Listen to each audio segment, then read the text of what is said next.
Alors, le principe d'homme politique, va de pair avec l'infantilisation collective.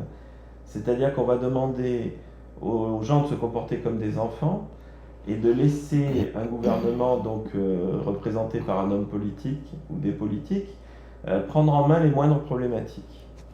Donc ça va de pair avec un fonctionnement infantile des gens. Et dès que les gens vont commencer à grandir, ce qui est déjà le cas aujourd'hui, ils passent par la crise d'adolescence, qui est le fait de désacraliser toute image parentale. Donc les gens aujourd'hui commencent à désacraliser tout ce qui est politique, tout ce qui est religieux, tout ce qui est médical, puisque ce sont les trois images peut-être patriarcales les plus répandues. À terme, l'humanité n'aura plus besoin de politique ou de religion ou d'autorité médicale, quoi, je pense. Hein. Mais c'est quelque chose qui est en cours de toute façon et qui est en train d'avancer. Oui, parce qu'on est sur des notions où, encore une fois, dans le plan énergétique, ça se ressent. Les gens appellent le politique parce que le politique, quelque part, qu'il soit langue de bois ou pas, en fait, il va prendre en charge une partie d'eux-mêmes qu'ils ne veulent pas eux-mêmes gérer. Tant qu'on est là-dessus, l'homme politique a sa place. Après, un bon homme politique, voilà, le but, il n'est pas dans bien, mal, il doit répondre à quelque chose. Alors aujourd'hui, le collectif, on est face à des individus qui ne sont pas d'accord entre eux, donc du coup, il y a des batailles dans le plan du haut de la pyramide, en fait. Sur le terme, on devrait arriver sur un mouvement où il n'y en a plus, tout simplement, mais il faudrait encore que les gens soient d'accord sur le fait que les désaccords ne les tueront pas. Voilà, qu'il faut qu'ils sortent de ces sortes de conflits-là, de savoir qui a raison, qui a tort, et voir qui emmène quoi, qui, comment, en fonction des contextes.